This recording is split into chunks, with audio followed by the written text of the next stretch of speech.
Olá, espero que estejam todos bem. A gente vai iniciar uma aula de filosofia sobre renascentismo, período moderno, né?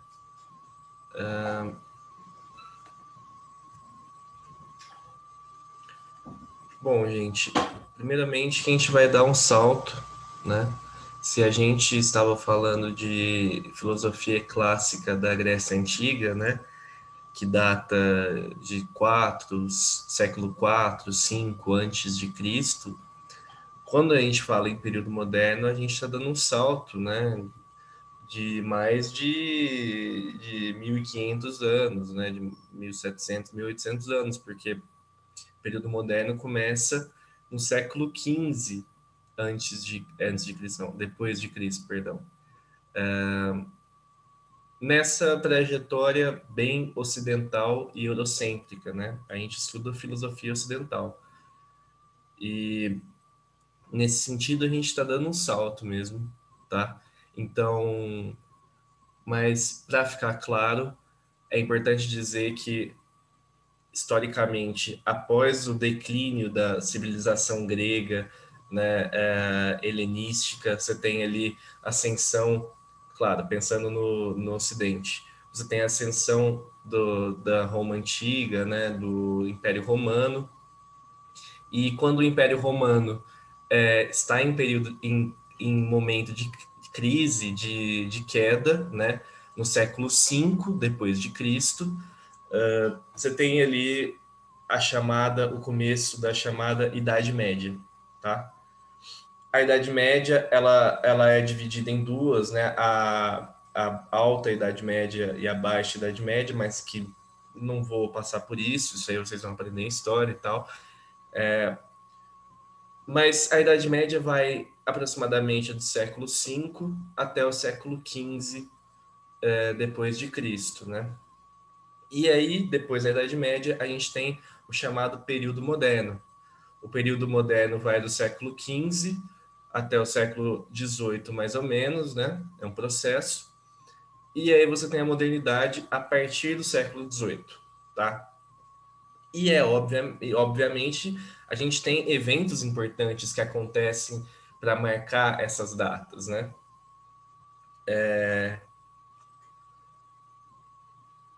Então a gente vai ver hoje, na aula de hoje, a ascensão do período moderno, do renascentismo, que é a primeira manifestação política, artística, cultural moderna, tá? A gente vai ver a ascensão do período moderno, do renascentismo, ou renascimento, ou renascença, tá? Chamem do que quiser. E que vai ter o seu ponto final, o seu ápice, no iluminismo do século XVIII, tá? Com as revoluções burguesas do século XVIII. Então, para a gente falar de renascentismo ou mundo moderno no século XV, a gente tem que pensar um pouco o que estava rolando antes, né? Qual foi a grande transformação, qual foi a grande ruptura do período da Idade Média, ou do medievo, ou do período medieval, para o renascentismo e o mundo moderno, tá? O renascimento, né? Então, eu quero que vocês pensem a Idade Média como um período que marca a queda do Império Romano, né? A construção de reinos europeus descentralizados, né? Política e economicamente. A gente só vai falar em centralização política, em centralização econômica no mundo moderno, tá? O momento de modo de produção feudal, né? Do feudalismo, né? A relação de suzeranos e vassalos, né? Produção de terra, uma produção comparado com o sistema capitalista ainda muito atrasada, ainda pouco técnica, pouco mecanicizada, pouco automatizada, né? Ou quase nada, né? Porque era um modo de produção ainda muito primário nesse sentido técnico, né? E você tem também, já na idade, ainda na Idade Média, né? Você já tem uma formação da sociedade de mercado, formação dos burgos, uma estrutura de mercado se desenvolvendo na Europa da Idade Média, né? Mas ainda com pouca força política, comerciantes com pouca força política, tá? Esse é o período, o contexto histórico da Idade Média, né? Que vai anteceder o mundo moderno, o renascentismo. E é importante a gente entender o período histórico, porque a gente não entende muita coisa se a gente não olhar a historicidade, né? Tá, aí a gente chega para uma questão mais precisa do nosso curso da filosofia, né? A filosofia na Idade Média, ela vai ter essa caracterização, olhando hoje, né? Digamos assim, pelos estudiosos e tal, como uma filosofia meio morta. É a era das trevas, é uma filosofia um pouco parada, um pouco estarrecida, tá? Em que sentido? É um período aqui no Ocidente e na visão ocidental, período de pouca produção intelectual e científica no Ocidente. É um período de expansão e hegemonia do catolicismo e do poder político da Igreja Católica, né? Então, os filósofos da Idade Média procuravam a conciliação da fé com a razão. A busca pela verdade da filosofia clássica grega é substituída por uma filosofia que busca comprovar a existência de Deus e que se volta aos dogmas cristãos. Se vocês quiserem entender um pouco mais de filosofia da Idade Média, eu dei aulas sobre Santo Agostinho e São Tomás de Aquino no semestre passado. Tem lá no YouTube, é só vocês digitarem filosofia da Idade Média. Não costuma cair tanto no vestibular, então eu prefiro dar uma ênfase maior a, ao mundo moderno, né, e a outros pensadores, outros filósofos. Então, claro, é interessante a gente entender cada filósofo da Idade Média, como eles pensavam, né? É, entender cada qual, como cada filosofia, né? Que cada filósofo articulava, que não eram, certamente não eram as mesmas, né? Mas não é também exagerado dizer que, em síntese, em resumo, esses filósofos eles estavam ali muito era uma filosofia muito voltada aos dogmas cristãos, né? Uma preocupação com, com a necessidade, né, de comprovar filosoficamente a ideia de Deus. Então era uma filosofia muito teológica, né? Uma era muito teocêntrica. Teo vem de Deus, né? Teológica, ideia de explicação religiosa, e teocentrismo é a ideia de Deus, religião, igreja católica no centro das coisas. A filosofia da Idade Média, ela tem essa característica, tá? E, e aí existia um poder muito forte, né, político da Igreja Católica no Ocidente, né, nesses reinos e nesses já estava no século XV também já existia um processo de unificação, de formação de países, de nacionalismo, né? Por exemplo, Portugal, Espanha, nos países da União, não, da região da Península Ibérica, perdão, são países que eram estados, né, descentralizados que se tornaram países, né, de uma forma precoce, né, e tinham um poder político religioso lá muito forte, por exemplo, nesses países da Península Ibérica, mas também na Península Itálica, né, em toda a Europa, o poder religioso cristão, principalmente católico, ele se espalhou, né. E o poder político da religião é justamente esse poder de censura, né? esse poder de não de proibir todas as críticas, né? E de não aceitar outras formas de explicação de mundo, né? Que não fossem religiosas. Então, existia um período de desenvolvimento filosófico, político, cultural, econômico na Europa, né? Ali do século XV, XIV. E você tinha a religião católica, o poder político papal, o poder político religioso da igreja, impedindo também o desenvolvimento dessas forças mais racionais, né?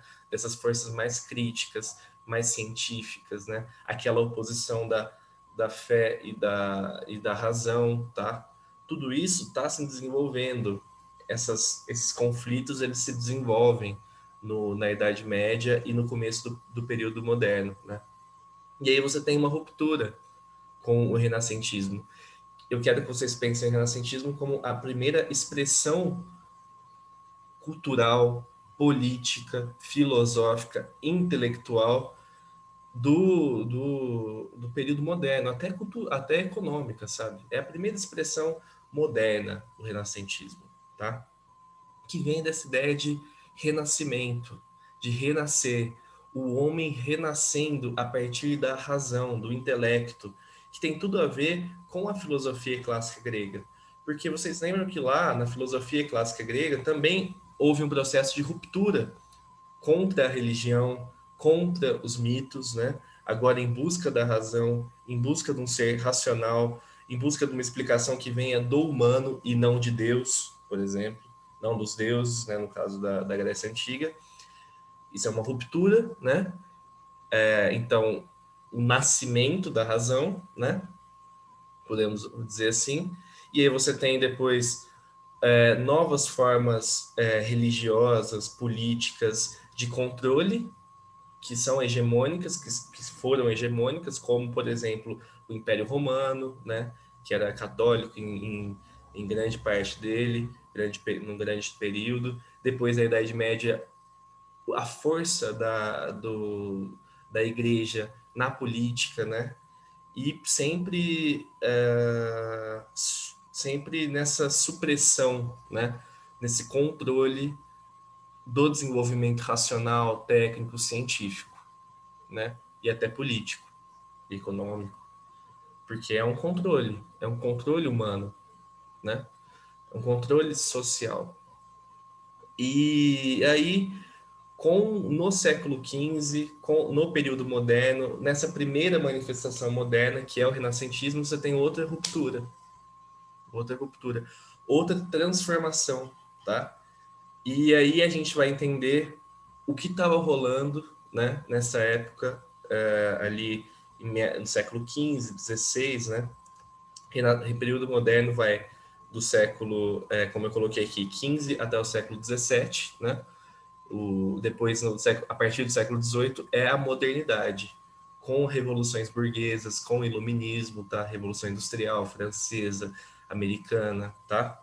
Mas vamos nos ater aqui à filosofia do período moderno, do renascentismo, né?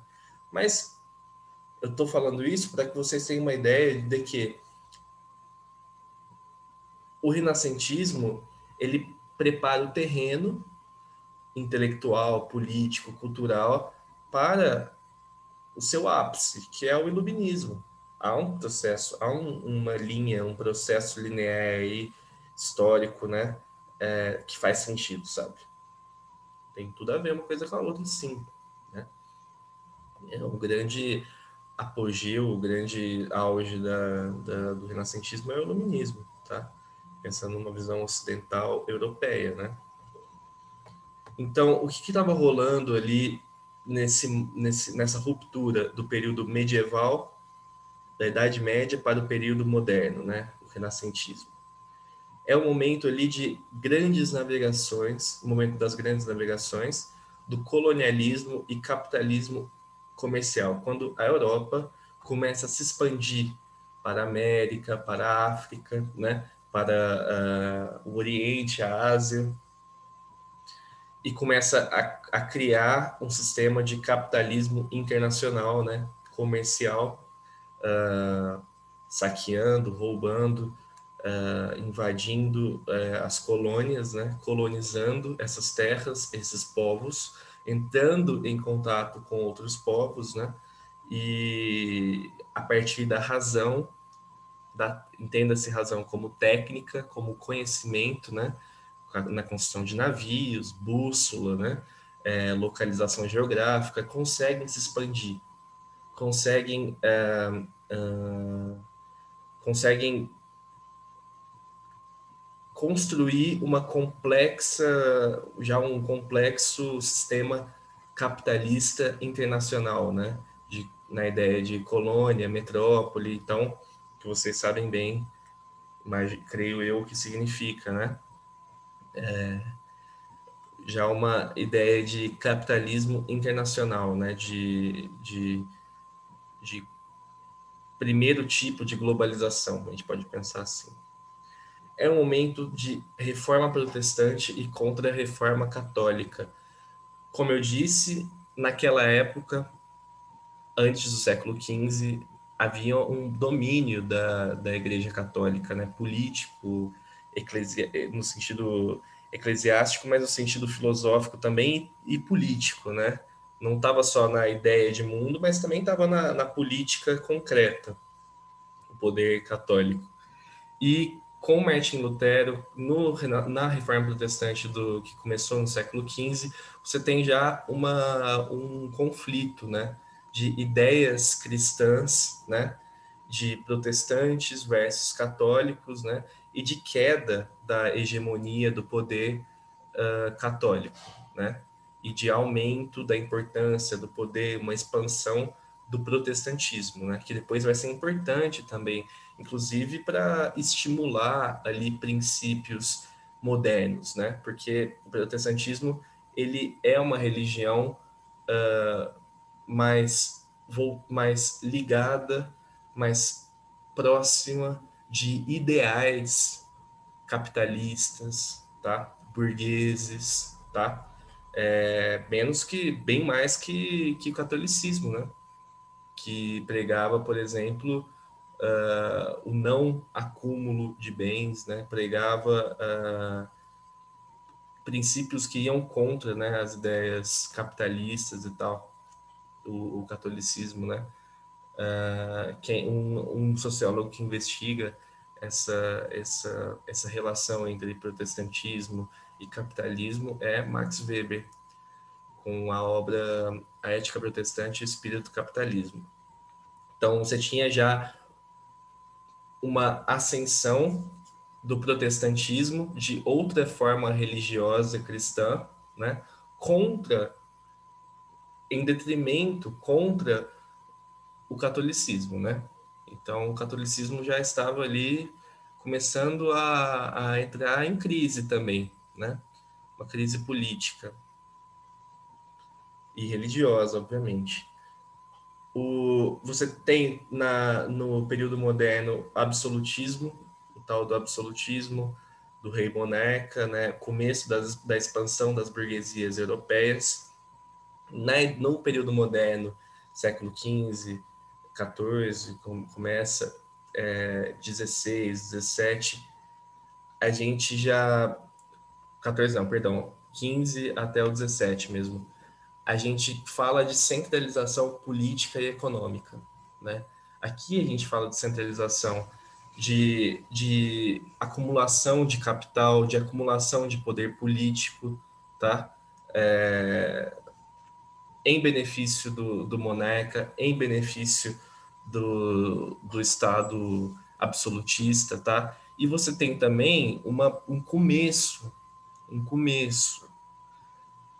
de movimentações e de expansões das burguesias, tá? De uma forma bastante incipiente ainda.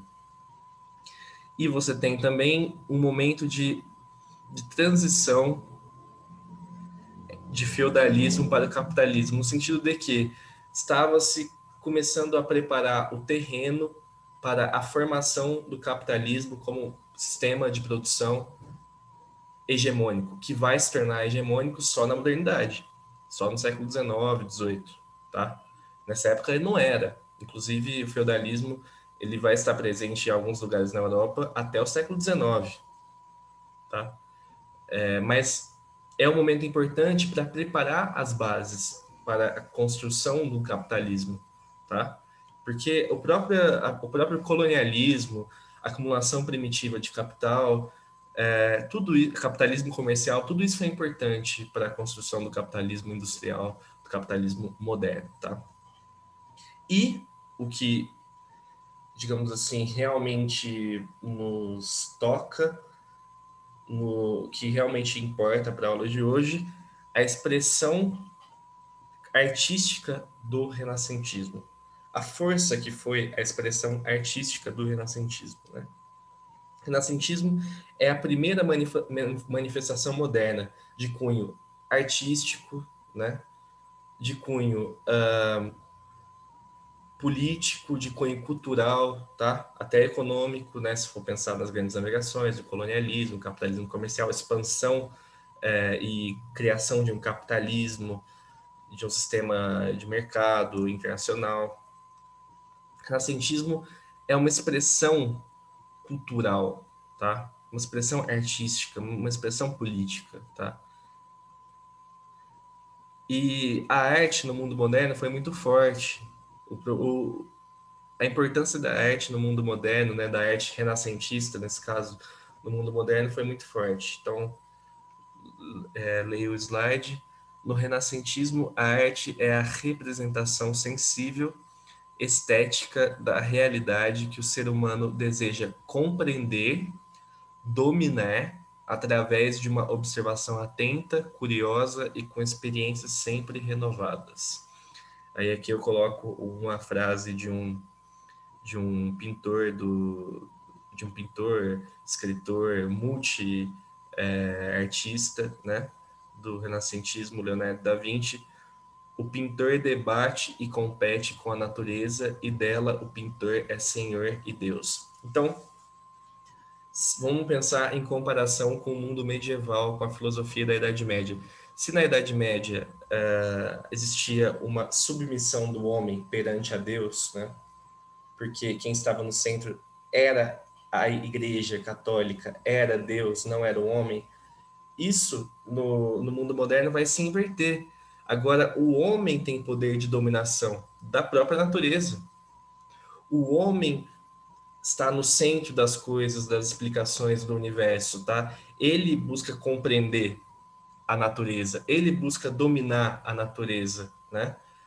Ele transforma as coisas do mundo a partir de seu intelecto, a partir da sua ação, a partir da sua conduta, tá?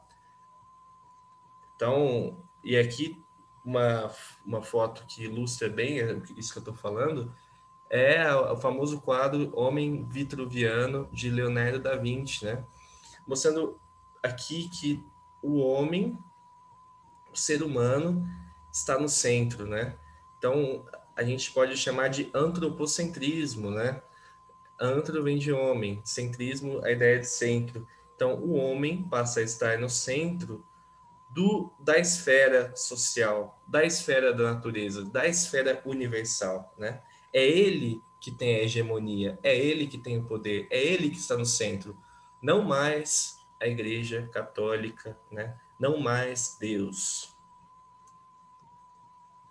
E é também no renascentismo que a gente tem as primeiras manifestações, a primeira forma consolidada, né, ou mais ou menos consolidada, isso depende muito do que a gente está falando, porque são vários autores, vários filósofos, várias áreas diferentes do conhecimento, né? Mas a gente tem as primeiras manifestações científicas no renascentismo, tá? Algumas até consolidadas, né? Principalmente as ciências da natureza, com grandes filósofos e cientistas como Galileu Galilei, Copérnico, né? E tantos outros. E a ciência no mundo moderno, ela tem a sua primeira manifestação, então, ela é de base renascentista, tá? Essa é a ideia. é de base renascentista. O renascentismo também é uma expressão científica. Então, a ciência e a técnica possibilitaram a transformação do ser humano em senhor e mestre da natureza. A ciência e a técnica. Desenvolvimentos articulados pelo próprio ser humano, né? Uma frase do René Descartes. E agora uma frase de Hegel, que não é um renascentista, né? É um filósofo do século XIX, século XVIII, XIX, filho do mundo moderno, porém não é um renascentista, né? Filho da modernidade, mas não é um renascentista. Fé na ciência, fé na razão, crença e fé em si mesmo. Olha a importância da ciência, da razão, da técnica, né? E também do antropocentrismo, também do homem no centro, né? Crença e fé em si mesmo. Então aqui eu coloco alguns conceitos, algumas ideias interessantes para pensar a ciência no mundo moderno, né? A ideia de vida ativa, poder da criação, poder da técnica, produção de novas técnicas e dominações, novas descobertas. Aqui uma representação da descoberta, claro que não é uma representação dele, né? Óbvio que não, é uma representação digitalizada, né? Digamos assim, atual, mas é uma representação da descoberta de Nicolau Copérnico, né? Que o planeta Terra não é o centro do universo. Ele, depois, juntamente com ele, mais para frente, Galileu Galilei, foram perseguidos, né? Por essas ideias, perseguidos pela religião, pela Igreja Católica, né? Por essas descobertas, por essas falas, por essas teses, né? De que o planeta Terra é só mais um corpo celeste que orbita sobre o Sol, né?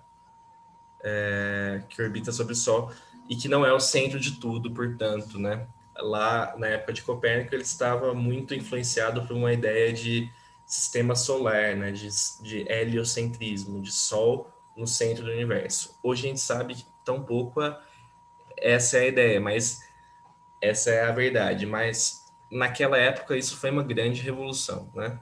Uma revolução porque nos mostra que nós, terráqueos, né, não estamos no centro do universo, né? E que a Terra é só mais um corpo celeste no movimento espiral, né? Então, na época já foi uma grande revolução e sempre censurada pela Igreja Católica, né? E depois tem processos, esqueci de falar, na Idade Média, como a Inquisição, essas censuras científicas, então mostram a força, esses processos mostram a força da Igreja Católica, força política da Igreja Católica, né? Força política mesmo. Então, o renascentismo ele busca romper com essa dominação religiosa, política católica, tá? Busca romper e transforma essa primeira manifestação moderna, transforma o modo de pensar e agir das pessoas do Ocidente daquela época, entre mais ou menos século XV e século XVII, né? As características centrais do pensamento filosófico moderno renascentista então, fazendo um apanhado geral, né, para já terminar também, para não ficar uma aula muito longa. Primeiro, antropocentrismo, a ideia de que o ser humano está no centro do universo e das explicações sociais, políticas, científicas, né?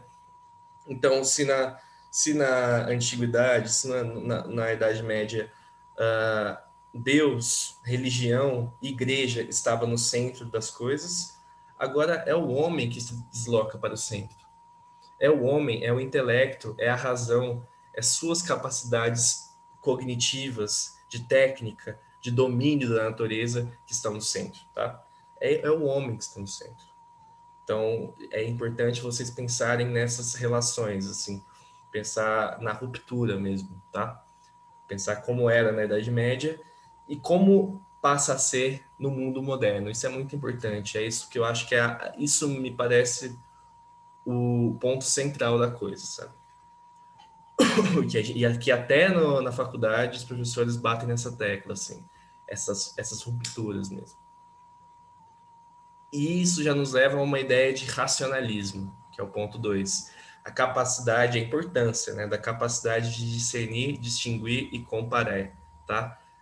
A força da razão, a força da racionalidade, o racionalismo, né, que tem tudo a ver com o desenvolvimento técnico, científico. O saber ativo, né, sapere aude, ouse saber, né, significa ouse saber em latim, e é uma frase conhecida do mundo moderno, né? E que é a vontade de saber, de conhecer, de compreender a natureza, a técnica, as formas e o conteúdo das coisas, né? A importância do saber mesmo, de desejo de compreender, né? Entender que o homem moderno, ele é inquieto por saber. Essa é a ideia, tá? O filósofo é inquieto pela vontade de saber. A importância de um método, né? Método, a etimologia, a origem da palavra vem de caminho, de sentido, né? A importância de estabelecer parâmetros de análise, caminhos de para desenvolver uma análise científica, né? A importância, por exemplo, dos físicos, né? Nesse processo ali no começo do período moderno, né? Depois Descartes vai ser um cara que vai se debruçar sobre isso e que é considerado um dos pais do método científico. A gente vai falar sobre ele em algumas aulas mais para frente, tá? Sobre ele, David Hume, alguns filósofos que se debruçaram sobre método também, tá? E a importância de método, de construção científica para o pensamento moderno, tá? E não se preocupe, a gente vai passar sobre alguns autores mais cobrados e tal, vai dar tempo de falar com mais detalhe. E, quinto, último, mas não menos importante, o ceticismo, né? A dúvida constante, né? Sempre indagar, sempre refletir, sempre questionar, né? O mundo religioso da Idade Média, ele não é questionador. A religião, tem esse controle hegemônico, então falando tem essa grande força, ela neutraliza as críticas, né? Ela vai censurando as críticas, a dúvida. O mundo moderno não. Ele também é baseado na crítica, na dúvida, né? No ceticismo, né? A pessoa cética é uma pessoa que não acredita, né? Uma pessoa que tem dificuldades de acreditar plenamente em tal coisa, porque ela está sempre em dúvida, ela está sempre se indagando e refletindo, né? E se questionando. Então, esses são os pontos centrais, né? Vou terminar para a aula não ficar longa e espero que tenham gostado. Qualquer coisa podem me mandar mensagem, né? Estou à disposição. Caso não tenha ficado claro, caso tenha ficado ruim, pode me mandar mensagem e eu volto a falar com vocês. Aí, na aula que vem, semana que vem, a gente fala sobre alguns autores específicos do renascentismo, talvez fique até mais claro, tá?